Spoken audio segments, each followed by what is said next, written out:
No, it's been a while since I made a video. It's been quite a few months.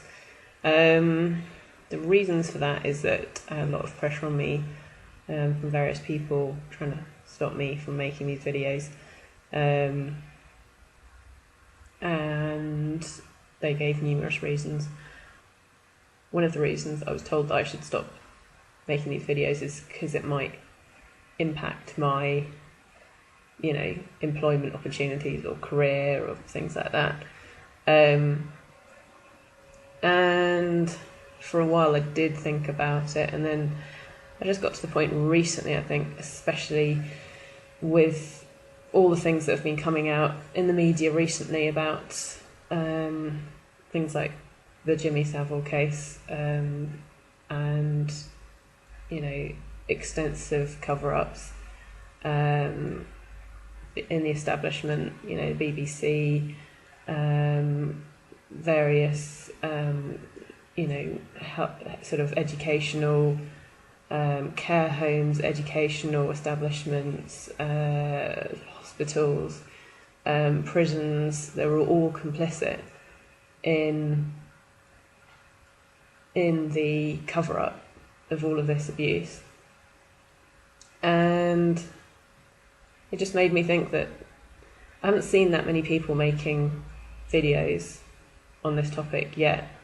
Obviously there are people that do, like you've got the UK column, and there are people, people like Bill Maloney with his documentary, and then obviously, he's been doing a lot to sort of uncover what's really been going on. But it's one of those topics where a lot of people are just afraid to open up, and a lot of people are afraid to talk about it, let alone do videos about it. But I just got to the point where I just thought, actually I do want to do a video on it and talk about it and get people talking about it and raise awareness, because, okay, yes, there is a lot of awareness about it, but I do feel that it's being pushed in a certain direction in the media, whilst at the moment obviously it's a very good thing that it's coming out and that people are being made aware of the extensive corruption and extensive abuse and just the horrific things that went on.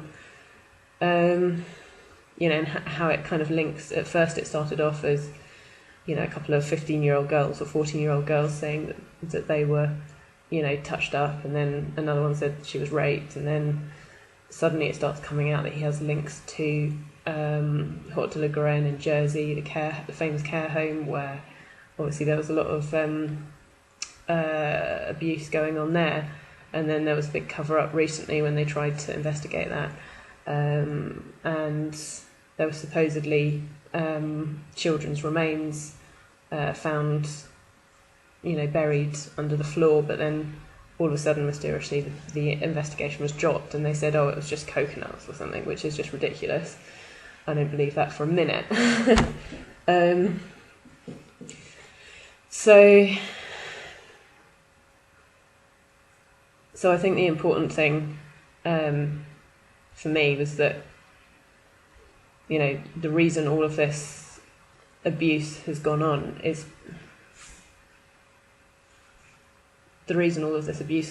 because people have been too afraid to speak up because they've thought that they might lose their jobs.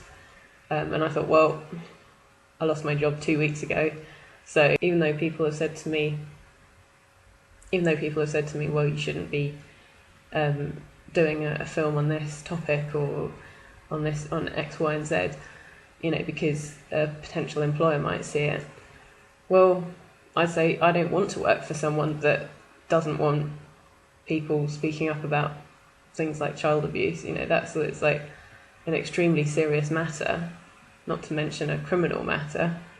So why would I want to work for someone that wants to be complicit in something like that anyway? So here I am talking about it, probably not making much sense, but I just wanted to raise awareness of it, and that I think a lot more people should actually speak out about things, because if everyone spoke out about things, then people wouldn't be, it wouldn't be like just the odd person sort of being seen as like a whistleblower. There's a couple of things that I wanted to mention in relation to this whole issue. A lot of people, I look at the comments section in all the newspapers and see how people are reacting, and to see a lot of people are very shocked, obviously, because they're thinking that, here was this man that was supposedly this incredibly charitable and saintly, untouchable celebrity. And yet turns out he was, the exact opposite of the kind of persona that he was putting across. He was a wolf in sheep's clothing, or he was like the devil in disguise, so to speak.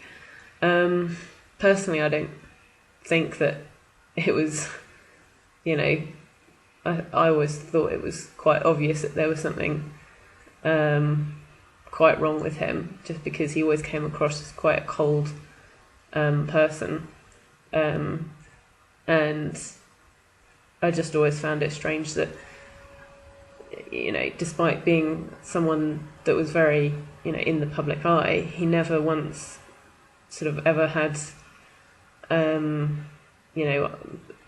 wife or a partner, of the same sort of age. I know that obviously a lot of celebrities will end up with, much younger wives or boyfriends or whatever, but usually at some point throughout their life they'll have some sort of life partner or husband or wife.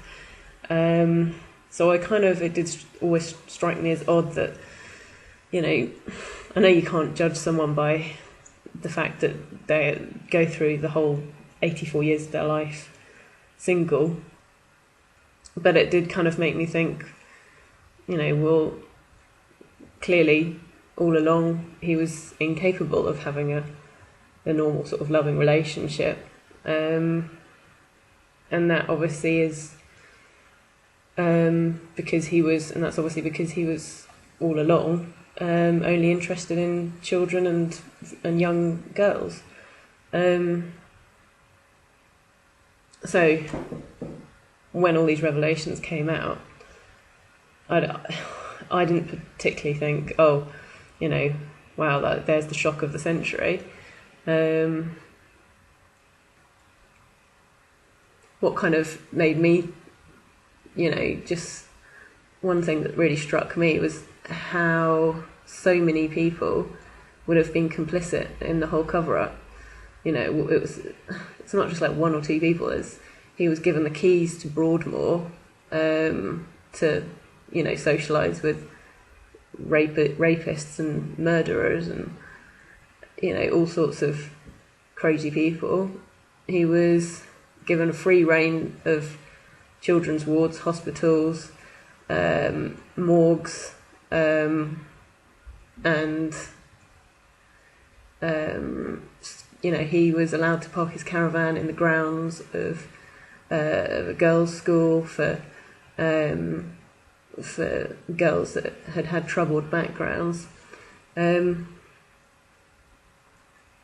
a lot of the girls did come forward and try and talk about it at the time, and unfortunately they were just slapped down and told to be quiet, and how dare they try to sully the name of St. Jimmy, and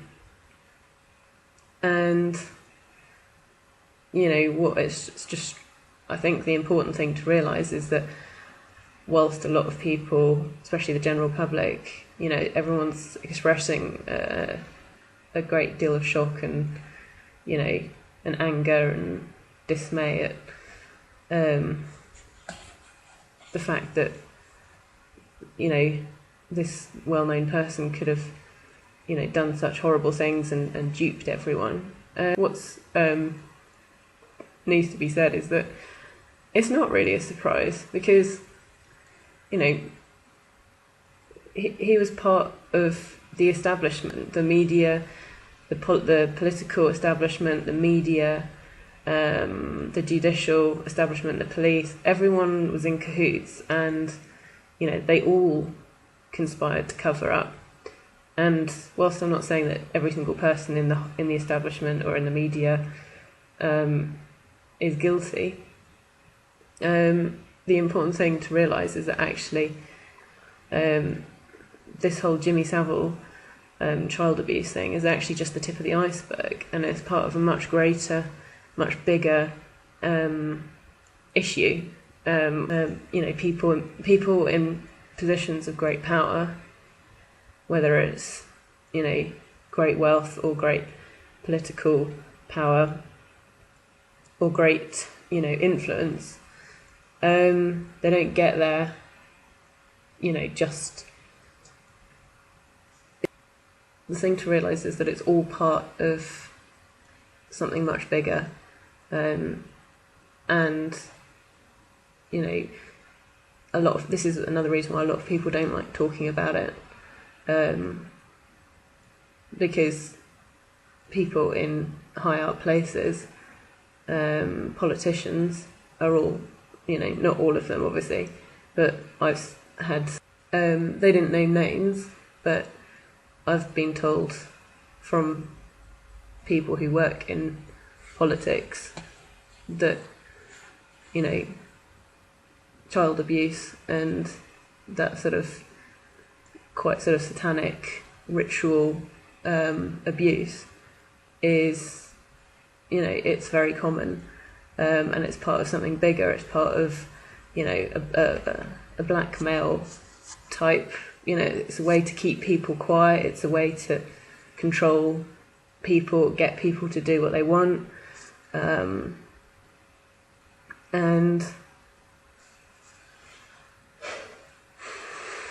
it is a really horrible subject. But the important thing to know is that, you know, just because you and me wouldn't do something so horrific, you know, you can't assume that everyone is as nice as you, or, you know, you can't assume that everyone has the same sort of moral code or boundary as you. Now, unfortunately, a lot of people in the establishment, probably most people in the establishment, know about stuff like this that's going on, and they don't want to talk about it because, you know, they don't become successful, wealthy, powerful public figures by, you know, by being good, honest, moral people. You know, at the end of the day, I know there'll be a lot of people that will say, well, you know, I can't accuse all wealthy, sort of powerful people of having no morals, but a lot of them have got to that position by treading on other people, and that's the important thing to realise, that, you know, they're basically, you know, not necessarily, you know, they're not necessarily living and working by the same code of conduct and, you know, code of ethics as, say, you or I. It's a very different mindset, a very different world that they inhabit. Something that I was thinking about the other day was how interesting it is that the media, whenever it reports stories about paedophiles and child abusers, nearly every time that there's a kind of stereotype that they use, that I think, you know, possibly they've been doing it in a way to protect the establishment, because, you know, whenever you read an article about a child abuser or a paedophile, they're always painted as a kind of bit of a loner, bit of a, you know, unsocial, you know, unemotional, unsociable, kind of outcast, social outcast, sort of usually from a sort of, lower or middle class to lower, usually more often than not from a lower class background. Was painted as this kind of, no hope type, socially dysfunctional, lower class, Mac wearing kind of weirdo, when in fact, there's actually, a lot of child abuse is actually perpetrated by successful, wealthy, professional people, very often with links to the establishment, politicians, policemen, judges, entertainers, celebrities, bishops, so, I just find it interesting that whenever you see it reported in the media, it's always sort of pointing, it's almost like they're trying to deflect the attention away from themselves, and they're trying to say, oh look, the only paedophiles that exist are Mac-wearing, weirdos from, council estates, and, and you never read cases reported, of, say, chief police or... obviously you do see them reported about, we all know about the sort of the priests in the Catholic Church, and other churches as well. I think it's not just the Catholic churches. It's a problem that is kind of endemic throughout a lot of different churches, but obviously with the Catholic Church it's something that's been dealt with very badly. So that was just something that struck me as quite interesting, and it's kind of a question of where do we go from here, because this whole Jimmy Savile thing could really be the open the floodgates, and the whole house of cards could come tumbling down. But the question is, I find it quite ridiculous how everyone's saying, oh, there should be an investigation into it, but it's going to be, them, the establishment, investigating themselves. So, I mean, of course, yeah, there should be an investigation into it, but, how can we trust that, it's like seeing the BBC doing an investigation into their own corruption, and then, the police doing an investigation into their own corruption, and the government doing an investigation into their own corruption. It's just like a farce. It's ridiculous. Is it all just going to be sort of hushed up, or I find that the way that the media is going at the moment, yes, it's great that all this stuff is coming out finally, and that people, I think a lot of people are going to have their eyes opened to the reality of how kind of corrupt and rotten to the core the establishment actually is, and that it's not just a bit of financial corruption, it's genuinely disgusting, satanic, vile, devil worshipping corruption. It's not just like it's not just that, oh, here's an expenses scam, or oh look, it goes really deep into the whole the belief system of those in power, and that's what I think people need to realise, and of course, yes, a lot of people who are watching this already know this, but then there'll be people who are maybe starting to have their eyes open by what they've seen, the Coverup and everything, and maybe they're looking for answers, and maybe they don't want to believe that their beloved government or their beloved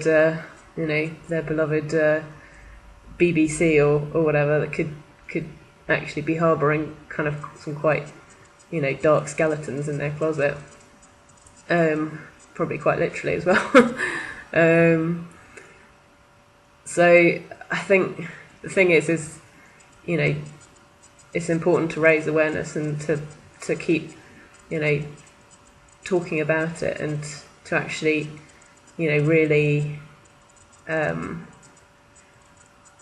really put pressure on the establishment and on the politicians, and, you know, to make it a case that won't go away, you know, because at the moment I think that the way the media is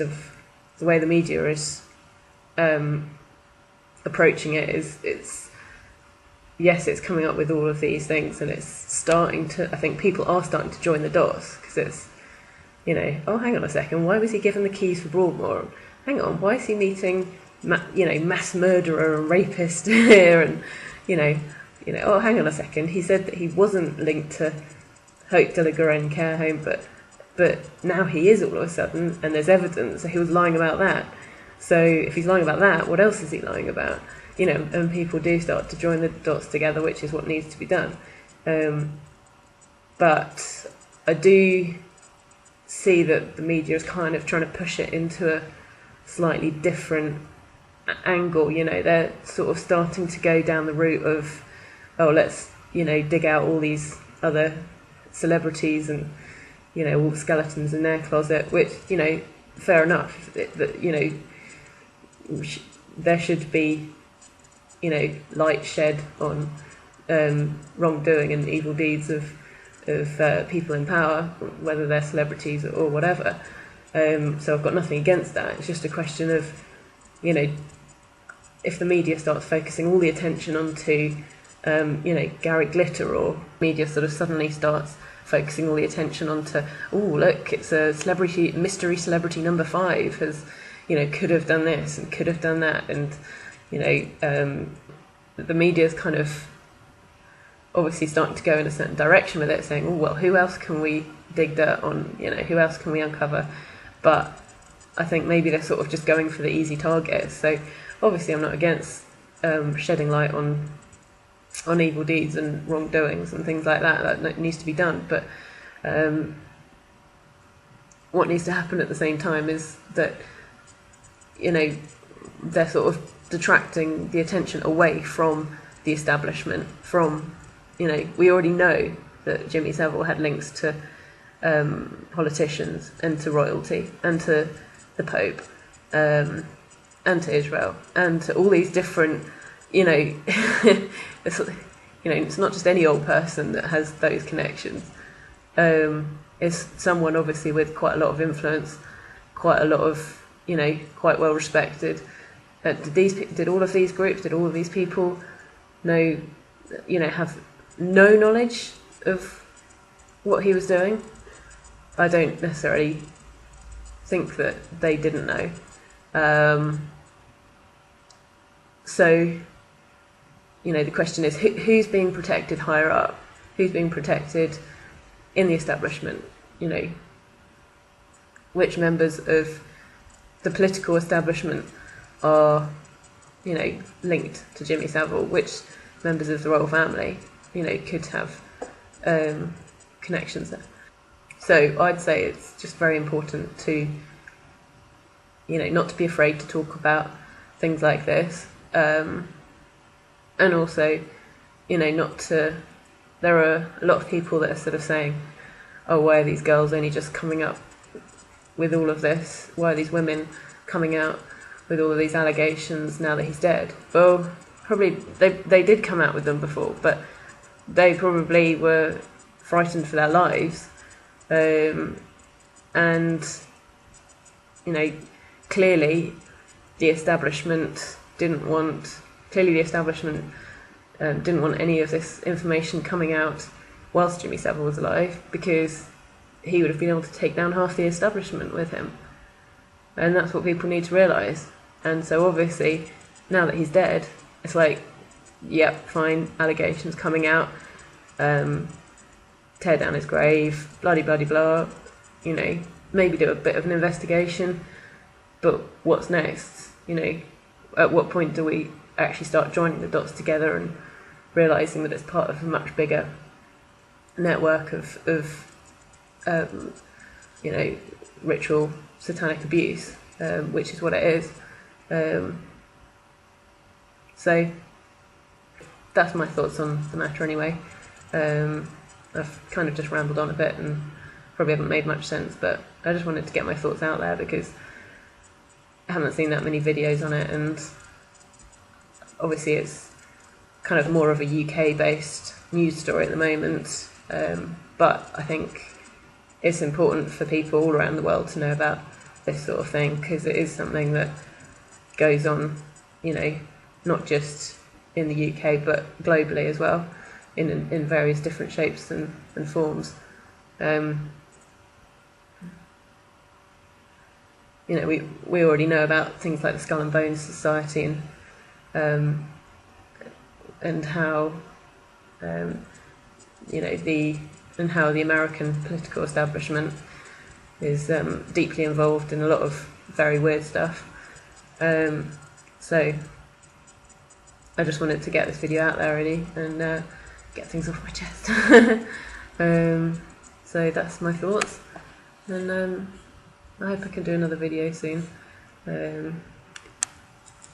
But it'll be interesting to see how long before I get a phone call saying, well, you're doing those videos again, you know, better stop doing these videos. Well, you know, I'm a free woman. You can't shut me up.